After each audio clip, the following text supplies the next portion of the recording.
หาร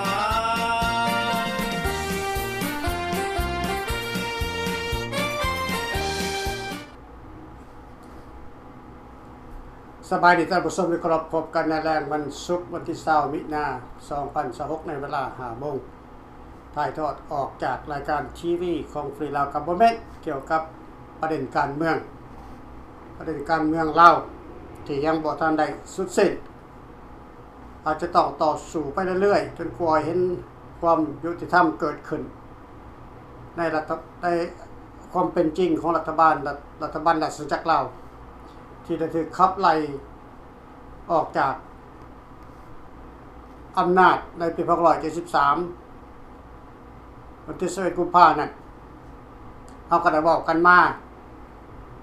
หลายเทื่อหลายที่หลายครั้งแล้วพี่น้องก็เข้าใจว่าเหตุผลของมันคือแนวใดเขาจึงออกมาติดตามเหตุการณ์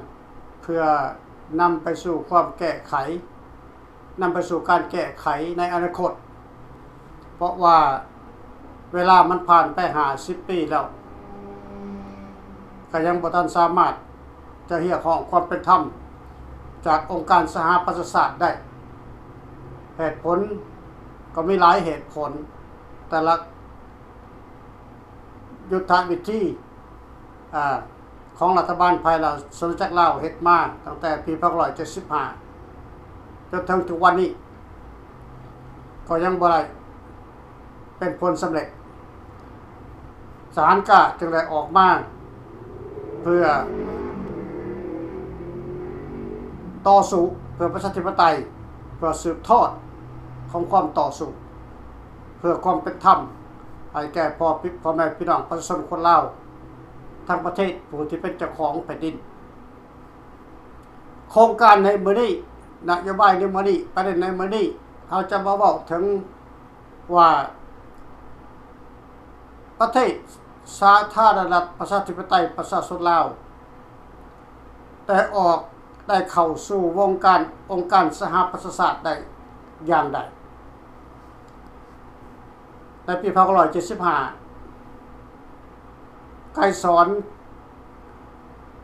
เขายึดอำนาจลึกล่างสนธิสัญญาเวียงจันทน์2573ลาวร่วมลาวในโครงการ18ข้อและแม่นไกรสอนเขายึดอำนาจลึกล่างโครงการนโยบายลาวรวมลาวแต่สั่งเผด็จการจับกุมรัฐบาลฝ่ายขวาให้เบิดพอฆ่าให้ฆ่า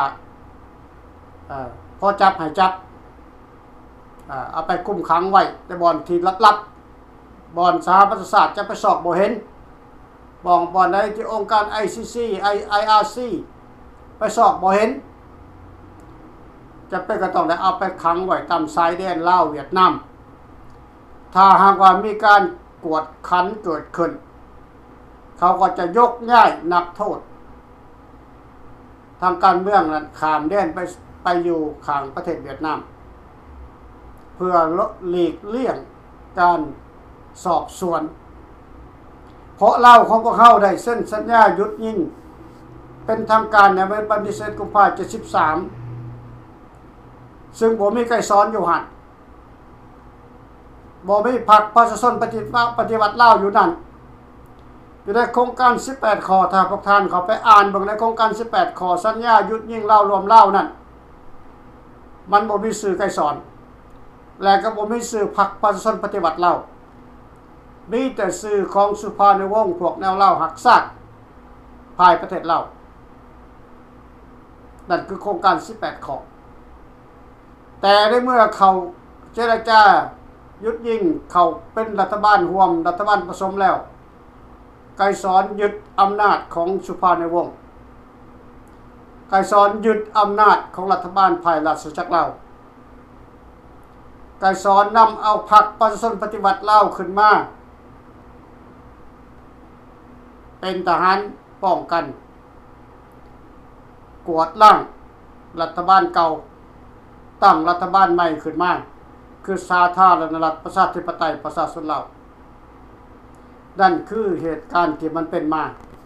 พี่น้องคนลาวที่เกิดใหม่ต้องให้เรียนรู้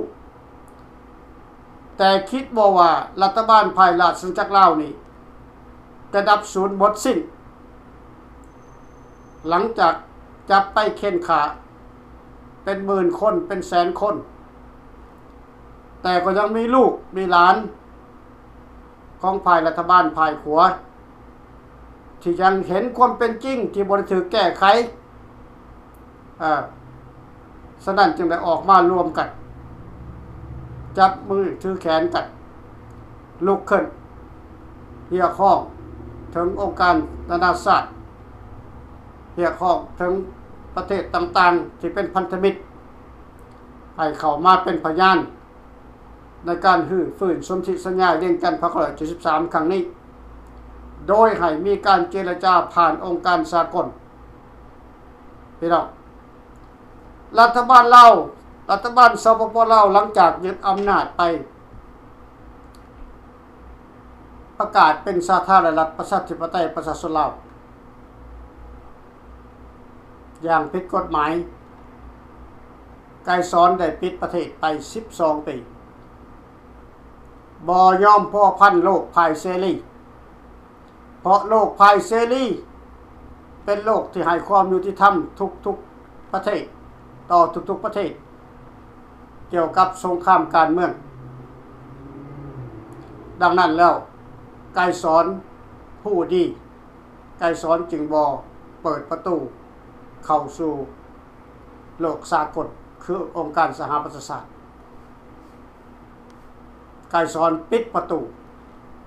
บ่ยอมเข้าเป็นสมาชิกขององค์การสหประชาชาติและมันไผเปิดประตูให้รัฐบาลสปป.ลาวเข้าเป็นสมาชิกองค์การสหประชาชาติก็แม่นอเมริกา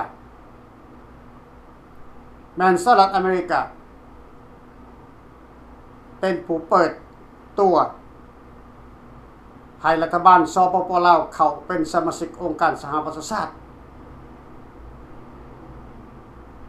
ก็เพราะเห็นว่าประเทศลาวยากจนขาดแคลนทุกด้านขาดแคลนทุกด้านเหตุให้ประชาชนอพยพลี้ภัยการเมืองหลายแสนคนต่อมาหลังจาก1990อพยพลี้ภัยการเศรษฐกิจเพื่อหาที่พึ่งพาอาศัยหลั่งไหลเข้าประเทศไทยหลายแสนคนศูนย์อุบลล้นศูนย์หนองคายล้นจนมาตั้งศูนย์นาโพใหม่อีกศูนย์นาโพใหม่ก็ล้นอีกอพยพหลั่งไหลมาแต่ประเทศเราสหรัฐอเมริกาจึงเห็นว่าต้องรับเอาประเทศลาวเข้ามาเป็นสมาชิกองค์การสหประชาชาติเพื่อให้ได้รับการช่วยเหลือนี่คือเบื้องต้นของมัน President Bill Clinton เป็นผู้เริ่มเป็นผู้เซ็นคอนแทรคให้รัฐบาลลาวเข้ามาเป็นสมาชิกองค์การสหประชาชาติได้เงินกับประเทศ100 กว่าล้านปีที่แล้ว100 กว่าล้านบ่ไล่วัตถุอุปกรณ์อาหารการกินทุกอย่างบ่ไล่เงินสดละ100 กว่าล้านหลั่งไหลเข้าไปในประเทศลาวเหตุให้รัฐบาลสปป.ลาวมีความกระตือรือร้นเหตุให้รัฐบาลสปป.ลาวตาตีตาสวดบ่เคยเห็นเงินพี่น้องบ่เคยเห็นเงินเท่าใดมาละก็เลยตั้งสร้างแผนการใหม่ขึ้นมาเพื่อมาหลอกลวงเอาเงินของสหประชาชาติแต่ละปีตั้งแต่ปี1991จนฮอดปี2025เงินมันจัก1,000 ล้านดอลลาร์เข้าไปในประเทศเราบ่เคยถึงมือประชาชน นี่แหละคือการต่อสู้ของฝ่ายรัฐบาลฝ่ายขวาที่อยากจะให้มันเกิดขึ้นในอนาคตก็เพราะอยากดับศูนย์พวกคอร์รัปชันก็เพราะอยากดับศูนย์พวกพรรคคอมมิวนิสต์เผด็จการและนำเอาระบบเสรีประชาธิปไตยรัฐบาลใหม่เข้าไปในประเทศเราก็คือรัฐบาลฝ่ายขวาเดี๋ยวนี้ก็มีแต่รัฐบาลเดียวนี่คือรัฐบาลฟรีลาวกับโมเมนต์นี่ที่จะเป็นตัวยืนให้พ่อแม่พี่น้องประชาชนคนลาวทุกภายที่ต้องการอยากจะเห็นการเปลี่ยนแปลงอยู่ในประเทศเราในอนาคตถ้าพวกเขาบ่ยืนอยู่ในจุดเดียวกันเขาจะบ่มีวันใดเห็นคำว่าไสสนะเป็นไปบ่ได้เพราะศัตรูนั่นมันมีแผนรอบด้านเพื่อจะอ้อมหัวพวกเขาไว้ตันประตูพวกเขาไว้บ่ให้พวกเขาเข้าไปในประเทศเราได้เพราะประเทศลาวแผ่นดินลาวบ่แม่นของคนลาวในปัจจุบันนี้แผ่นดินลาวเป็นแผ่นดินของเวียดนามไปแล้วเวียดนามเป็นเจ้าของแผ่นดินลาวลาวแค่เพียงแต่เป็นผู้อาศัยอยู่ไปวันๆพี่น้องพวกท่านจะเชื่อข้าพเจ้าหรือบ่เชื่อมันก็ขึ้นกับพวกท่านเองถ้าพวกท่านหักหูหนวกตาบอดพวกท่านอาจจะบ่เชื่อพวกท่านให้เบิ่งคักๆว่าเงินที่หลั่งไหลเข้าในประเทศลาวแต่ละปีนี่มันจักล้านดอลลาร์เงินมาจากไสเงินมาจากคนลาวนอกคนลาวอพยพที่อยู่ต่างประเทศหลั่งไหลเข้าประเทศลาวแต่ละปีหนึ่งมันเข้า100 กว่าล้านดอลลาร์เงินดอลลาร์ผ่านเข้าในประเทศลาวมันไปตกมือไผตกมือรัฐบาลต้องเอาเจี้ยมาแลกกับเงินดอลลาร์คิดคักๆผมพ่อแม่พี่น้องว่ารัฐบาลลาวมันฉลาดหรือมันโง่ที่มันตบตาคนลาวอยู่นอกประเทศว่าตัวเองมีความรู้ความรักว่าตัวเองเก่งกล้าสามารถนี่เอาเงินดอลลาร์ไปแลกกับเชี่ยเห็นบ่พี่น้องย้อนความโง่ความจ้าของคนลาวของพวกเขาจึงเฮ็ดให้ประเทศลาวของพวกเขากลายไปเป็นประเทศของเวียดนามโดยบ่รู้สึกตัว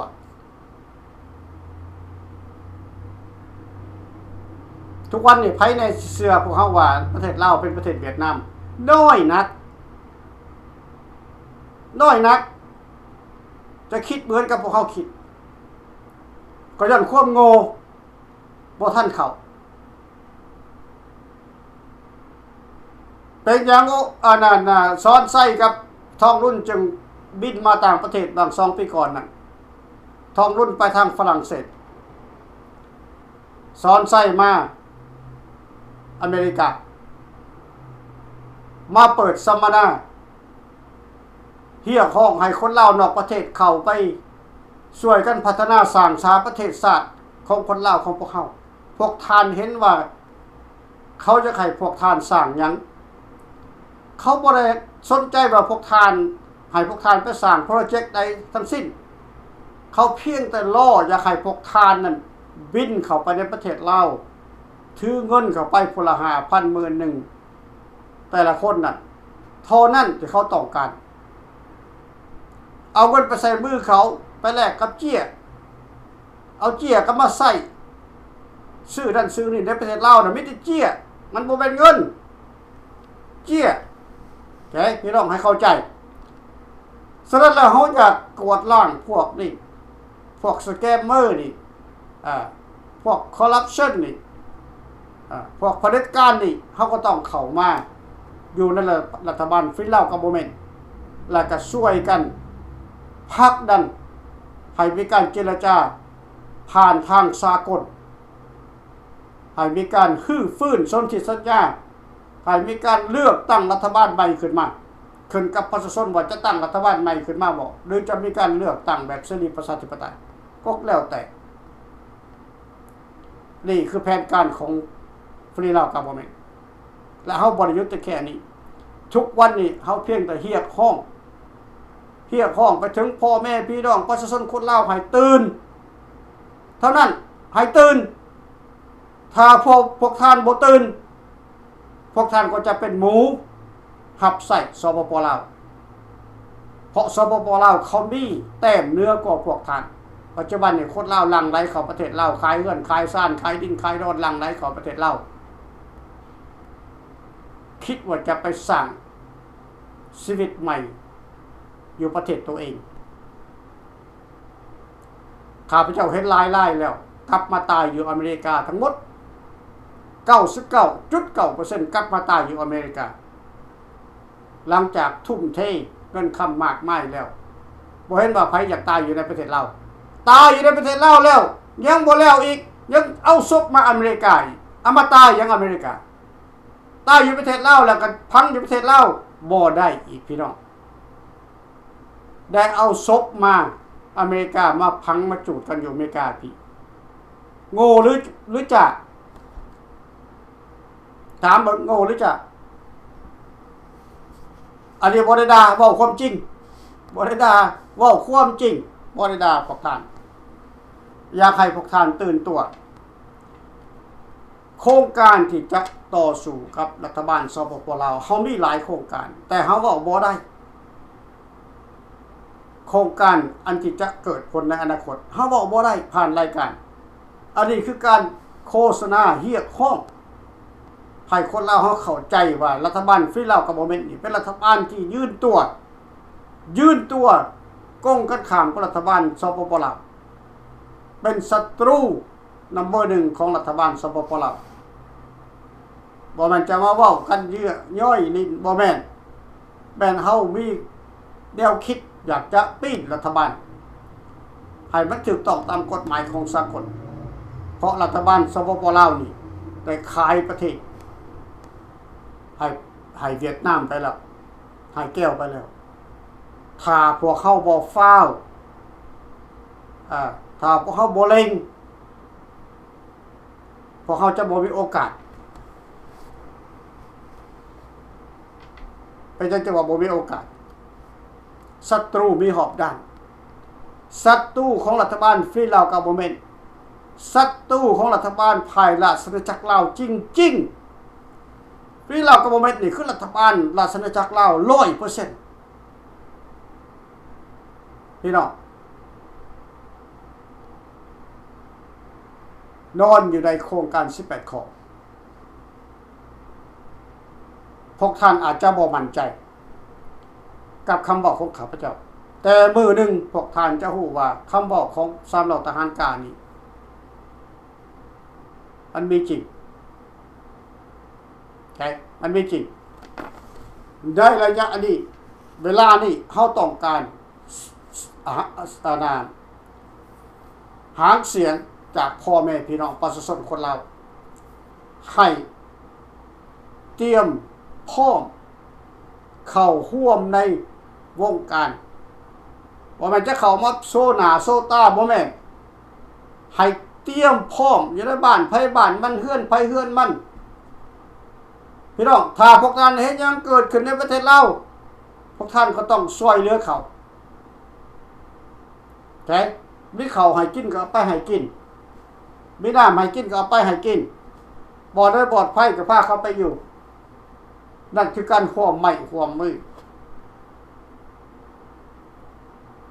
เขาอยากเบิ่งว่าคนลาวในประเทศลาวนั้นที่ฮู้ว่าตัวเองน่ะทุกข์ยากขาดเขินรัฐบาลบ่ดูแลรัฐบาลบ่เบิ่งแย่งพวกท่านจะเข้าข้างไผพวกท่านจะเข้าข้างเผด็จการบ่หรือพวกท่านจะเข้าข้างพวกเขาจะเห็นกันในอนาคตเดี๋ยวนี้ยังบ่ทันเห็นดอกแต่ในอนาคตบ่แน่พี่น้องการกลับมาของรัฐบาลภายราชอาณาจักรลาวมันแตกต่างกับองค์การต่างๆที่เพิ่นเฮ็ดกันมารัฐบาลนั้นรัฐบาลนี้ออกมาแห่แหนแผนกั้งกันในเมื่อก่อนมันต่างกันยุคนี้แม่นรัฐบาล ของทหารกล้าทหารกล้าเป็นเจ้าของรัฐบาลทหารกล้าเป็นผู้นำของรัฐบาลภายราชอาณาจักรเราพี่น้องเฮามาจริงเฮาเฮ็ดจริงเฮาทำจริงให้เข้าใจ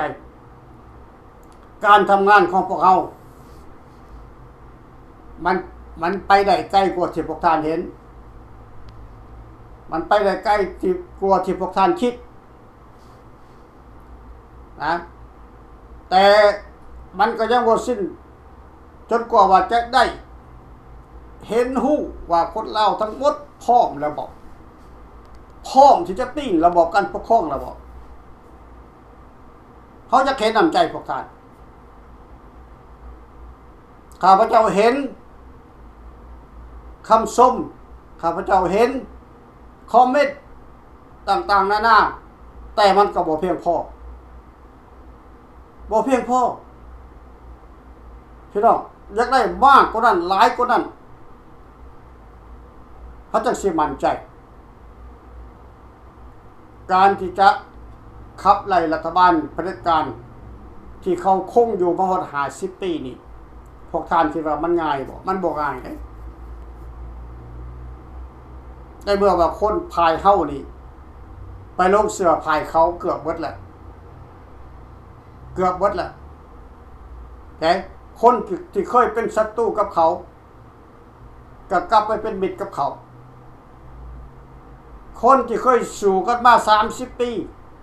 ก็กลับไปเป็นมิตรกับเขาหมดแล้วพี่น้องให้คิดคักๆบ่แม่นว่าทหารกล้านี่จะเว้าใหญ่คนเดียวกล้าคนเดียวบ่แม่นโนเฮาอยากให้ทุกคนคิดนำกันการกอบกู้เอกราชบ่แม่นแต่ทหารคนเดียวต้องประชาชนด้วย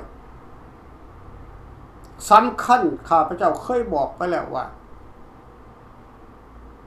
มันต้องมีคนพายขวานอนอยู่ภายในรัฐบาลสปป.ลาวว่าไงมันต้องมีใส่ซึกถ้าบ่มีใส่ซึกมันเฮ็ดบ่ได้ประเทศใดเขาก็เฮ็ดคือกันสงครามอิหร่านทุกวันนี้อิสราเอลเขาไปถล่มแต่ละบอนผู้นำตายเบิดนั่นก็ย้อนเขามีใส่ซึกอยู่ในอิหร่านเขาจังฮู้ว่าผู้นำอยู่ไสกินข้าวอยู่ไสกินกาแฟอยู่ไสในปัจจุบันนี้นั่งอยู่ไสในปัจจุบันนี้บ่แม่นเซตเตอร์ไลท์ได้แม่นใส่ซึกทั้งหมดที่เขาให้ข้อมูลย่นเขาจังเข้าไปชมถึงจุดถึงหมองประเทศใดก็คือกันลาวก็คือกันในเมื่อก่อนในสงคราม30 ปีใส่ซึกของสุพรรณวงศ์ใส่ซึกของไกรสอนนี่เต็มอยู่ในรัฐบาลน่ะครึ่งนึงพี่น้องคนของรัฐบาลก็เป็นใส่ซึกของเขาคือกันเห็นบ่เขาจึงเฮ็ดได้สำเร็จเพราะพวกท่านต้องคิดรัฐบาลสปป.ลาวในปัจจุบันนี้ข้าพเจ้ายังบ่เห็นไผอยากจะเป็นใส่ซึกแม้ไผก็ยังยกสูงผักละลัดอยู่แม้แต่บ่มีกินก็ยังยกสูงผักละลัดอยู่ในปัจจุบันนี้บ่ยอมแยกตัวออกมาบ่ยอมแบ่งตัวออกมาเนาะขอเป็นขาทาสของพรรครัฐไปตลอดกาลนั่นคือความโง่จ้านั่นคือความโง่จ้าของคนเราพรรครัฐเป็นไผพรรครัฐคือแก้วไก่สอนกับแก้วสอนไส้กับแก้วไส้สมพรกับแก้วบัดผู้นำขันสูงของรัฐบาลสปป.ลาวมันบ่แม่นแก้วมันสิประเทศลาวบ่เป็นแก้วสิเป็นประเทศไผแล้วบ่แก้วปกครองก็ต้องเป็นของแก้วแล้วบ่จมทุกข์จมยากจมอดจมหิว พี่น้องความจมน่ะมันบ่ได้พาให้ดีขึ้นต้องลุกขึ้นต่อสู้กับความจนลุกขึ้นต่อสู้กับเผด็จการบ่มันจะปล่อยให้เขากดขี่ข่มเหงมาตลอดต้องสู้กับมันความตายเฮาหลีกเลี่ยงบ่ได้ไผก็สู้เพื่อประชาธิปไตยในบุคคลพวกเฮาได้ก็ต่อสู้คือกันเพื่อประชาธิปไตยเหมือนกันพี่น้องเพราะว่าเฮาบ่สู้เฮาสู้มา10กว่าปีอยู่ในป่าก็เพื่อก็อยากได้ประชาธิปไตยเพราะเฮาฮู้ว่าใกล้ซ้อนเขายึดอำนาจเฮาจะลุกขึ้นมาต่อสู้เพื่อประชาธิปไตยแต่พลังของพวกเฮามันน้อยพลังของพวกเฮามันบ่เพียงพอในยุคก่อนพอรับสายสบายดีท่านน้ำแตกเสียเลยสบายดีท่านดร.ปรีสบายดีทีมงานฟรีดาวโฟร์แมนสบายดีพ่อแม่พี่น้องและกับผมโดย3เราทัพทหารกล้าเฮาทุกทีกลับมาพบกับท่านดร.ปรีข้าพเจ้าก็อยากออกมามีความจงรักภักดีต่อชาติต่อแผ่นดินมันก็คือท่านดร.เพิ่นได้อธิบายขึ้นมาทุกอย่างในนั้นในการต่อสู้ของฟรีดาวกัฟเวอร์แมนต์นี่เพิ่นเฮ็ดเพิ่นบ่ได้เหินได้ห่างเพิ่นบ่ได้ยับมีแต่ต่อใส่ทั้งสิ้นแม่นว่าทานเอาเดี๋ยวนี้แม่นล่ะบ่ได้ย่านบ่ได้กลัวเพราะเฮาสู่ประเทศลาวนี่ฉันจะได้กับพี่น้องฟังกันครับ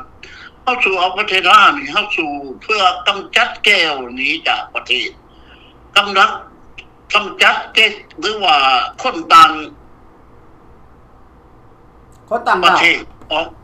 คนต่างดาวคนต่างประเทศออกจากประเทศเฮาได้พี่น้องเฮาบ่ได้คนลาวเฮาด้วยกันดีมีตีทรงบ่แม่นได้พี่น้องฟังกันคักๆนี่ได้พี่น้องความหวังดีของฟรีดาวกัฟเวอร์แมนต์นี่อยากให้ประชาชนหรือว่าพ่อแม่พี่น้องที่อยู่ใต้อำนาจแก้วนั้นให้เข้าใจว่า50ปีแล้วพวกเจ้าอยู่กับเขานั่นร่ำรวยหรือว่าห่างไม่ดีใดก็แม่นพรรครัฐเท่านั้นประชาชนตามหมู่บ้านคันนั้นบ่มีการมีงานเมืองไทยบ่ให้อนุญาตให้เหตุการณ์ก็บ่มีได้ทานดอกเตอร์บ่มีอยู่มีกินบ่มีเฮือนมีซ่านบ่มีรถขี่แท้ๆนั่นล่ะอันนี้ยังไปหมุนอาศัยเขาได้แต่เมืองไทยเขาเป็นอย่างมีความยินดีต้อนรับเพราะว่าสมัยเมื่อก่อนได้75ลงไปเขาก็ฮู้ว่าเขาลงไปเหตุการณ์เหตุงานเมืองลาวบ่แม่นน้อยๆแม่นบ่ได้ก็ความหวังดีตัวนั้นเพื่อเฮาได้โง่ขึ้นมาอาศัยน่ะให้พี่น้องคิดคักๆถ้าว่าการปกครองของพรรครัฐบาลรัฐบาลเถื่อนนี่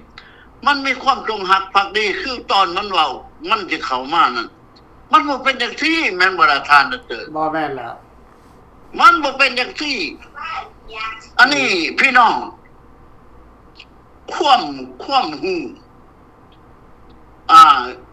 อยู่นำฮู้กับผู้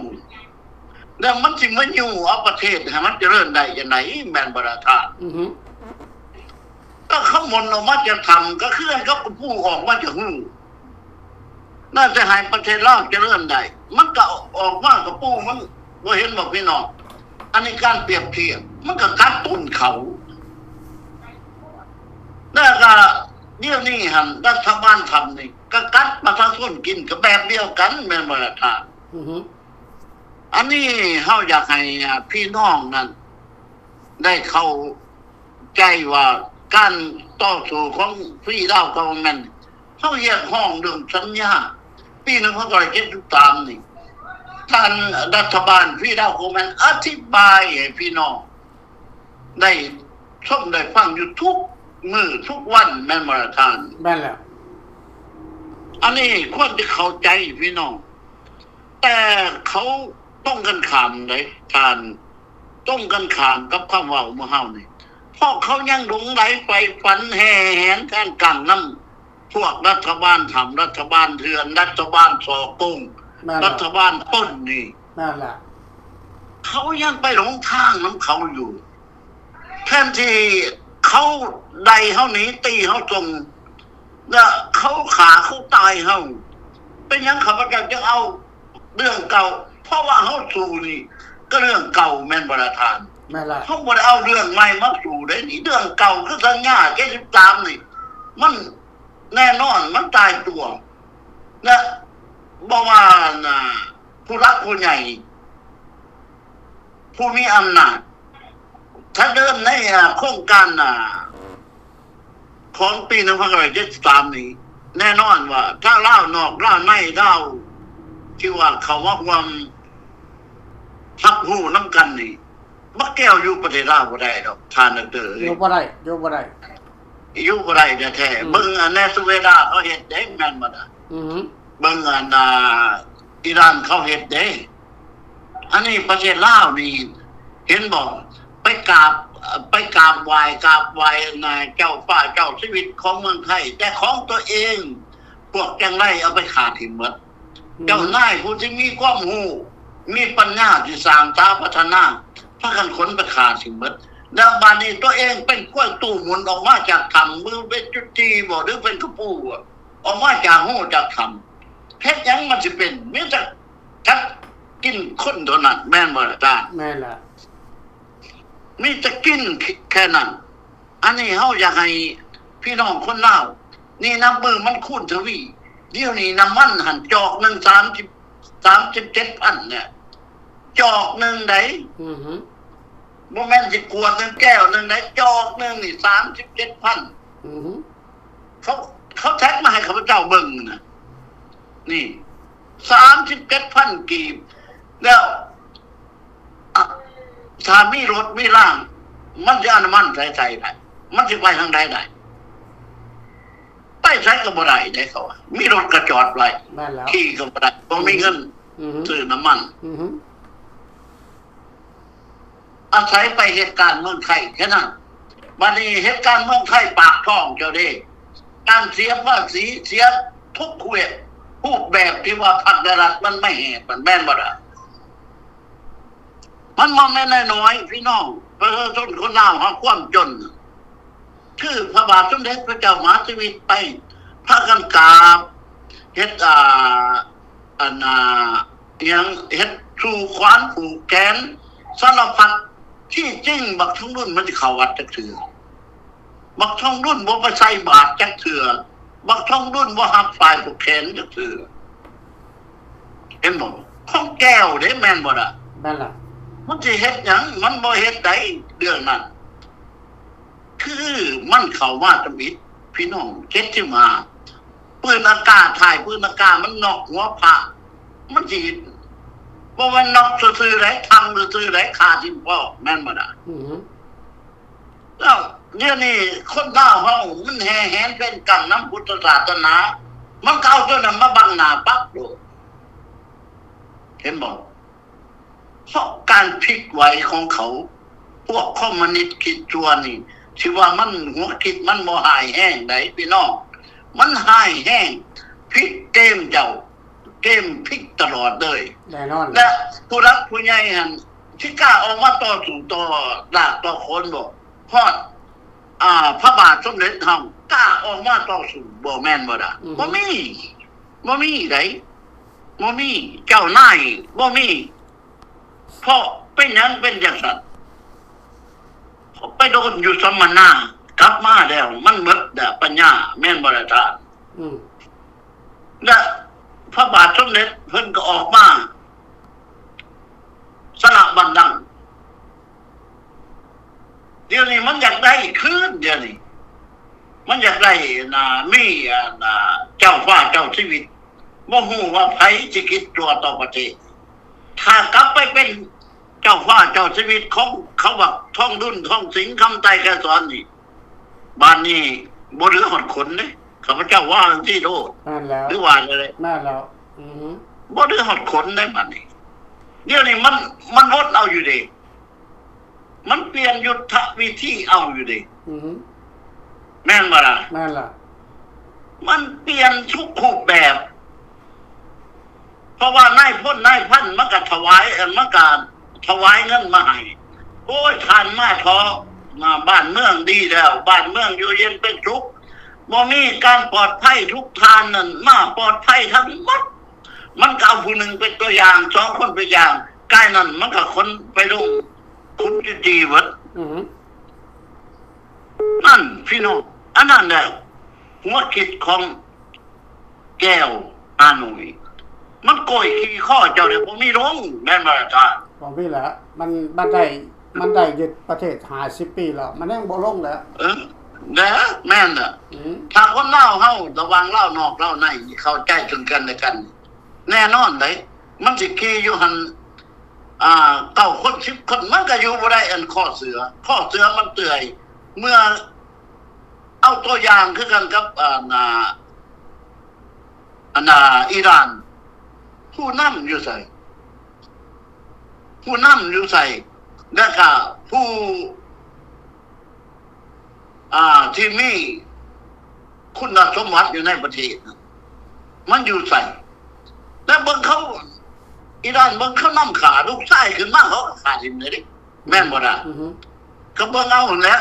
นะสปปลาวนั่นต้มเบิดบ่ว่าอเมริกาแคนาดาฝรั่งเยอรมันบ่อนใดมันก็ไปต้มเบิดประเทศเจ็กประเทศจีนมันไปต้มเบิดแล้วทุกคนเฮเข้ามาต้องการเงินกี่ดอกเขาคือแล้วเจ๊จะได้เอาแนวใดไปแก้ก็มิจะสิพากันปนน้ำตายแล้วบัดนี้แม่นว่า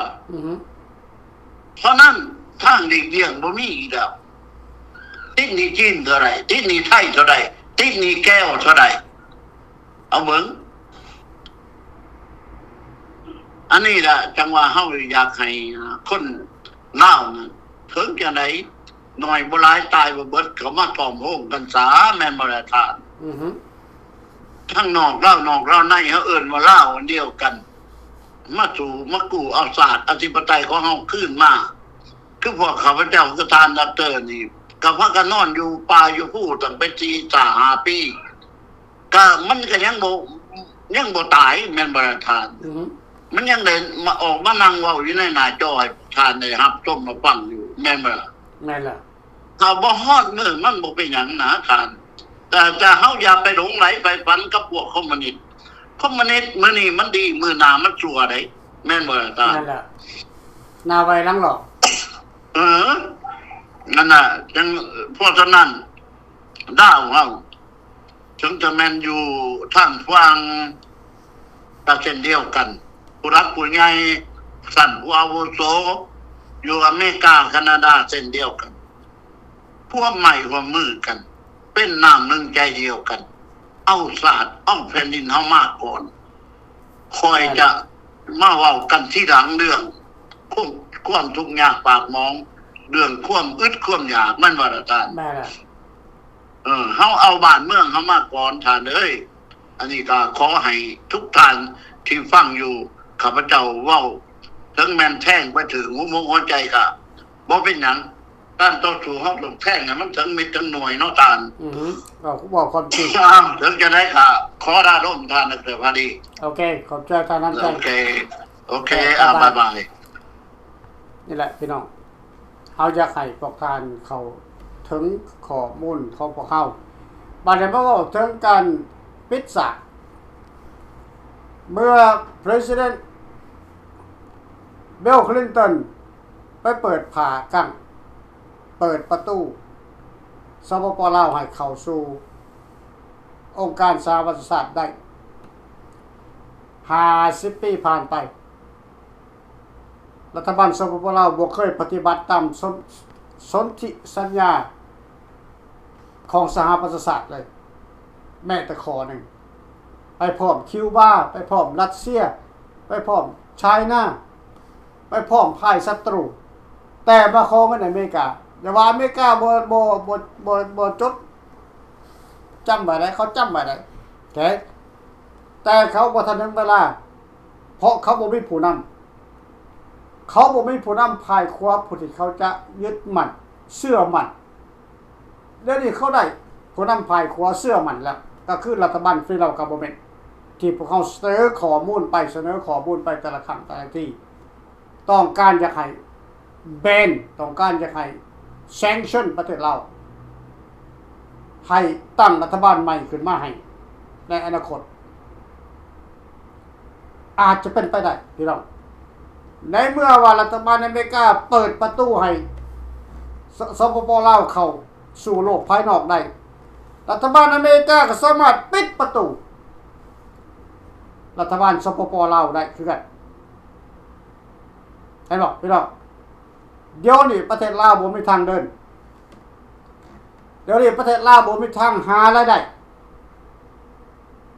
เงินจากโลกเสรีบ่ได้เข้าไปในประเทศลาวแม้ตั้งแต่ดอลลาร์1ยกเว้นญี่ปุ่นที่ส่งไปให้ล้าน1บ่นึงนี่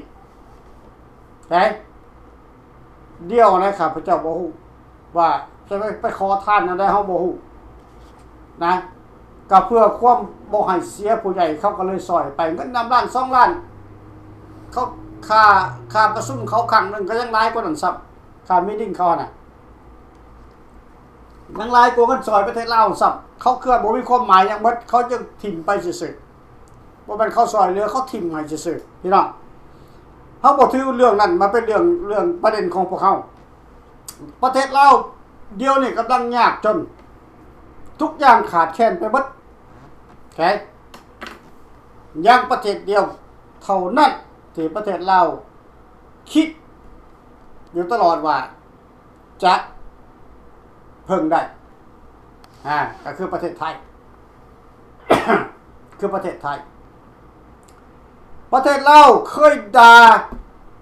ประเทศไทยประเทศลาวเคยนาบคู่ประเทศไทยบ่แม่นครั้งเดียวหลายครั้งนับครั้งจนจำบ่ได้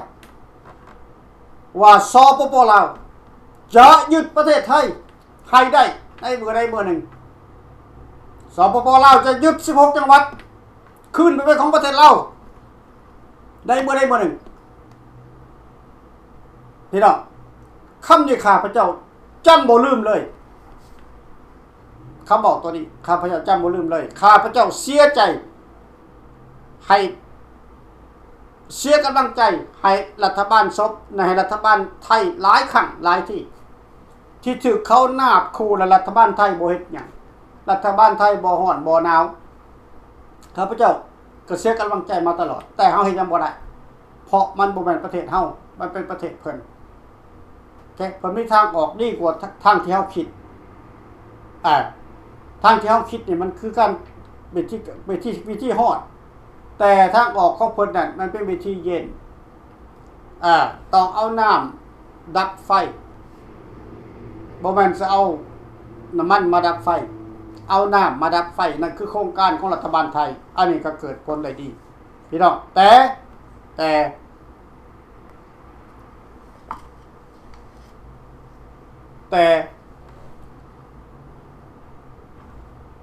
รัฐบาลสปป.ลาวเขาจะบ่มีวันหยุดและเขาจะบ่มีวันลืมความนาบคู่รัฐบาลไทยและเป็นอย่างพระบาทสมเด็จพระเจ้าแผ่นดินไทยจึงเข้าไปเยี่ยมจึงเข้าไปย่ามรัฐบาลสปป.ลาวนั่นคือเอาน้ำไปดับไฟพี่น้องเพื่อบ่จะให้มันเกิดสงครามระหว่างลาวกับไทยในอนาคตนั่นคือ Homeland Security Homeland Security เพื่อบ่ให้ลาวนั่นส่งทหาร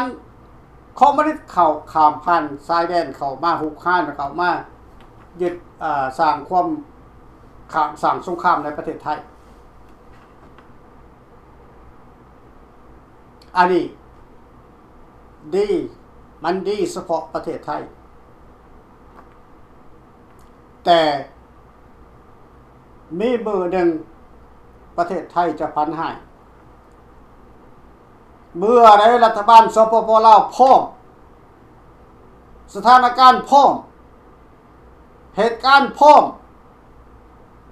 สถานการณ์โลกพร้อมมือนั้นแน่นอนสปป.ลาวจะต้องเข้าคุกคานประเทศไทยทันทีเสื้อข้าพเจ้าพวกท่าน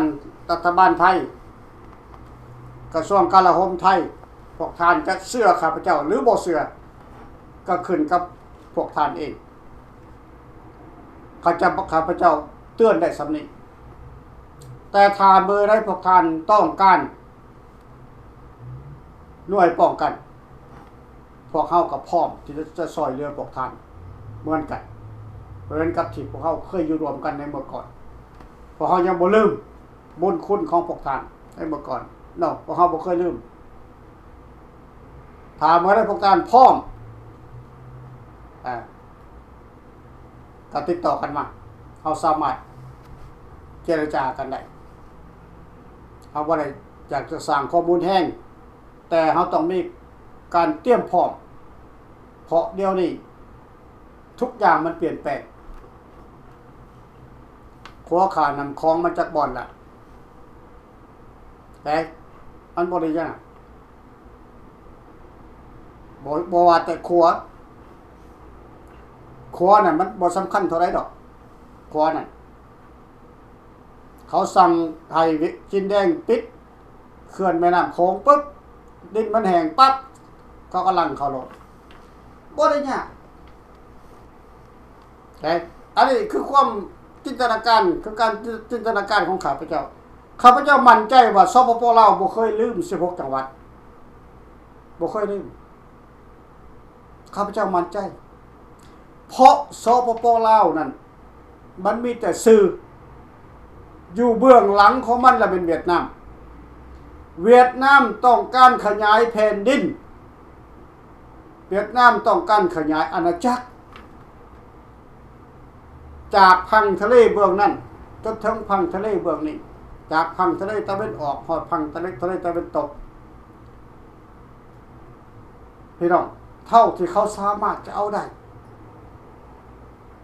แต่เหตุการณ์ทุกอย่างมันเกิดขึ้นมาแต่ละบอนนี่มันก็มาจากจินตนาการตัวเดียวกันนี่แหละบ่ได้มาจากตัวอื่นไชน่าก็จะได้ไต้หวันแต่ยังบ่ทันเอาไต้หวันเพราะเวลามันบ่พร้อมเหตุการณ์มันบ่พร้อมจังหวะโลกมันบ่พร้อมก็เฮ็ดบ่ทันเฮ็ดไชน่ายึดฮ่องกงเสียงปืนบ่แตกแก้วแดงยึดประเทศลาวเสียงปืนบ่แตกคิดดีๆพี่น้องแก้วแดงยึดประเทศลาวเสียงปืนบ่แตกให้คิดดีๆพวกท่านต้องเรียนรู้การเมืองถ้าเฮาไปล่าเริงเป็นบ่ฮ้อนบ่หนาว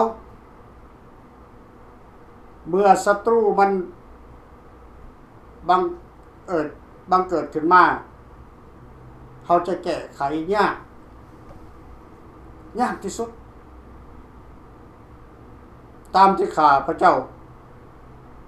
หักฮู้ตามสายแดนแม่น้ำโขงคนอีสานส่วนหนึ่งเป็นคอมมิวนิสต์หมดละแกเป็นคอมมิวนิสต์หมดแล้วแต่มันบ่แดงซื่อๆมันยังบ่แดงบ่ทันถึงเวลามันสิแดงพี่น้องมันเกิดขึ้นอยู่ในประเทศลาวเฮาก่อนเฮาเรียนรู้มาก่อนเฮารู้จักบทบาทของคอมมิวนิสต์มาก่อนและมันก็ได้ซิดสอนเฮามาก่อนเรื่อง16จังหวัดมันบ่แม่นลาวอยากได้16จังหวัดแม่นแก้วอยากได้16จังหวัดเอาหน้าลาวไปอ้างเอาหน้าลาวออกนะ เพราะมันมีประวัติศาสตร์ของความเป็นลาวให้เข้าใจความจริงแล้วมันบ่แม่นลาวที่อยากจะไปหุกห้านประเทศไทยเป็นเกลรัฐบาลลาวกับรัฐบาลเกลพี่น้องต้องเข้าใจข้าพเจ้ามั่นใจว่าทางรัฐบาลไทยฟังคลิปนี้ของข้าพเจ้าหรือว่านักข่าวของไทยได้ยินข่าวได้ยินหรือว่าเห็นคลิปตัวนี้แล้วพวกท่านสนใจอยากสัมภาษณ์ข้าพเจ้าสัมภาษณ์ได้ข้าพเจ้าจะให้ข้อมูลทุกข้อมูลเลยเท่าที่ข้าพเจ้ารู้จักเท่าที่ข้าพเจ้ารับรู้มาพี่น้องอนาคตของประเทศลาวนั่นบ่มีอีกแล้วคำว่าความเจริญบ่มีอีกแล้วว่าความจะห่างมีดีได้นะเพราะประเทศลาวบ่แม่นของคนลาวคนลาวแค่จะเป็นผู้อยู่อาศัยเท่านั้นทุกอย่างขึ้นกับแก้วทั้งหมดถ้าพวกท่านพร้อมที่จะลุกขึ้นขับไล่รัฐบาลแก้วก็ต้องเข้าร่วมในพริลากับบ่แม่นคอมเมนต์เข้ามาให้หลายๆอยู่ได้แต่จ้อนี่คืนนึงทำมาได้เป็นแสน2แสนพุ่นสิว่าข้าพเจ้าบ่ฮู้ข้าพเจ้าฮู้แต่ขอขอบใจผู้ที่คอมเมนต์เข้ามาเป็นสมาชิกเข้ามาข้าพเจ้าก็ขอบใจบ่ข้าพเจ้าบ่ขอบใจแต่มันบ่เพียงพอพี่น้องมันบ่เพียงพอ50ปีแล้วเฮาเสียประเทศไป50ปีแล้วที่ว่าพวกพรรคคอมมิวนิสต์นี่มันทำลายประเทศชาติบ้านเมืองทรัพยากรของแผ่นดินบ่เหลือแม้แต่สิ้นหนึ่งทุกวันนี้มันก็ยังคนกันอยู่และพวกทานจะนอนเบิ่งดูได้แล้วล่ะพวกรัฐบาลก็เป็นขี้ข่าให้แก้วผู้นำของพวกสหายทั้งหมดนั่นบักทองรุ่นบักทองสิงห์บักอดัดซ้อนไส้พวกนั้นล้วนแล้วแต่เป็นแก้วทั้งหมดแหละพี่น้องพวกทานยังสมห้องมันทานนั่นทานนี่อยู่ลุกขึ้นมาช่วยกันขับไล่เอาข้อมูลมาให้ตามเราทหารกะเพื่อคันอยากเห็นประเทศลาวนี้กลับมาเป็นประเทศลาวเหมือนเดิม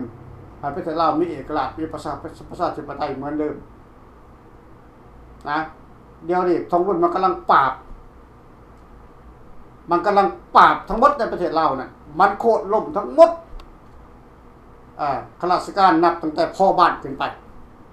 มันกวดล้างทั้งหมดเอาออกยกเลิกทั้งหมดบ่เอาคนใหม่มาทองรุ่นมันตั้งคนใหม่มาวัดเดี๋ยวนี้นับแต่พ่อบ้านขึ้นมามันเลือกเอาเองให้บอกพี่น้องพูดที่มันเชื่อใจพูดที่จะบ่หักหลังมันแต่ถ้าพวกท่านยังเฉยเมื่อยอยู่พวกท่านจะเป็นผู้คนหับใส่หรือเป็นขาทาสของแก้วตลอดกาลเมื่อนั้นพวกข้าพเจ้าใน3เหล่าทหารกล้าในรัฐบาลฟิลาก็บ่แม่นอีกก็อาจจะบ่มีชีวิตอยู่ต่อสู้ต่อไปอีกเพราะว่าอายุสังขารมันบ่รอมันบ่ถาไปถ้าเฮาจะสู้กันตอนนี้เอาสนธิสัญญาขึ้นมาเป็นเดิมพันในการต่อสู้พี่น้องขอบอกขอบใจในคำคืนมานี่ขอบอกขอบใจน้ำทานน้ำแตงขอบอกขอบใจน้ำทานผู้ส้มนะพบกันใหม่ในอาทิตย์หน้าขอขอบใจ